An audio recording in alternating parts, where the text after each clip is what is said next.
ನಮಸ್ತೆ Tiny Tindies family, welcome to our YouTube channel. ಇವತ್ತು special ಪಾಲಕ್ ಮೆಂತ್ಯ ಪಲಾವ್ ಹೇಗೆ ಮಾಡೋದು ತಿಳಿಸ್ಕೊಡ್ತಿದ್ದೀನಿ. ಮೊದಲಿಗೆ ಕುಕ್ಕರ್ಗೆ ಒಂದು ಸ್ವಲ್ಪ ಎಣ್ಣೆ, ಆಮೇಲೆ ಸೋಂಪ ಕಾಳು, 1-2 ಪಲಾವ್ ಎಲೆ ಮತ್ತು ಒಂದು ದೊಡ್ಡ ಸೈಜ್ ಈರುಳ್ಳಿನ ಉದ್ದಕ್ಕೆ ಹೆಚ್ಕೊಂಡಿದ್ದೀನಿ.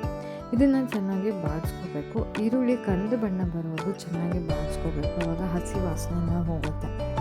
ಆಮೇಲೆ ಇದಕ್ಕೆ ನಾನು 1 ಕಪ್ಪು ಬಟಾಣಿ ಹಾಕ್ಕೊಂಡಿದ್ದೀನಿ. ಇದನ್ನು ಚೆನ್ನಾಗಿ ಕುಕ್ ಮಾಡ್ತೀನಿ.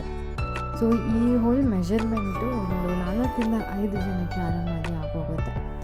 ಸೊ ಇದು ಚೆನ್ನಾಗಿ ಬಾಡಿಸ್ಕೊಂಡ್ಮೇಲೆ 1 ಕಪ್ ಮೆಂತ್ಯ ಮತ್ತು 1 ಕಪ್ ಪಾಲಕ್ ಸೊಪ್ಪು ಹೆಚ್ಕೊಂಡಿರೋ ಮೆಷರ್ಮೆಂಟ್ ಇದು.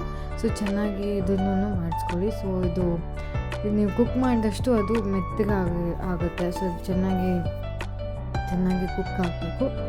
ಆಮೇಲೆ ನಾನಿಲ್ಲಿ ರುಬ್ಬಿರೋ ಪೇಸ್ಟ್ ಹಾಕಿದ್ದೀನಿ. ರುಬ್ಕೊಳ್ಳೋಕ್ಕೆ ನಾನು ಅರ್ಧ ಹೋಳು ತೆಂಗಿನಕಾಯಿ, ಆಮೇಲೆ 4-5 ಹಸಿಮೆಣಸಿನ್ಕಾಯಿ, ಸ್ವಲ್ಪ ಪುದೀನ ಸೊಪ್ಪು, ಸ್ವಲ್ಪ ಕೊತ್ತಂಬರಿ, ಇನ್ನು ಒಂಚೂರು ನೀರು ಹಾಕ್ಕೊಂಡು ರುಬ್ಕೊಂಡು ಕಾಯಿ ಪೇಸ್ಟ್ ಮಾಡ್ಕೊಂಡಿದ್ದೀನಿ. ಇದನ್ನು ಹಾಕ್ಕೊಂಡ್ಮೇಲೆ 1 ಲೋಟ ಆಗೋಷ್ಟು ನೀರು, ಆಮೇಲೆ ನಾನು ಉದ್ದಕ್ಕೆ ಹೆಚ್ಕೊಂಡಿರೋ ಟೊಮ್ಯಾಟೊ ಹಾಕ್ಕೊಂಡಿದ್ದೀನಿ. ಆಮೇಲೆ ಉಪ್ಪು ಮತ್ತು ಅಚ್ಕಾರದ ಪುಡಿನೂ ನಾನು ಸ್ವಲ್ಪ ಹಾಕ್ಕೊಂಡಿದ್ದೀನಿ. ನೀವು ಬರೀ ಹಸಿಮೆಣ್ಸಿನ್ಕಾಯಿ ಅಂದ್ರೂ ಓಕೆ. ಸೊ ನಾನು 1 ಚಮಚ ಮಾತ್ರ ಅಚ್ಕಾರದ ಪುಡಿ ಹಾಕ್ಕೊಂಡಿದ್ದೀನಿ. ಸೊ ಇದಕ್ಕೆ ನಾನು 1/4 ಲೋಟದಷ್ಟು ಅಕ್ಕಿ, ಸೊ 1 ಲೋಟ ನೀರಿಗೆ 1/4 ಲೋಟದಷ್ಟು ಅಕ್ಕಿ ಯೂಸ್ ಮಾಡಿದ್ದೀನಿ. ಸೊ ಆವಾಗ ಬಿಡಿ ಇರುತ್ತೆ.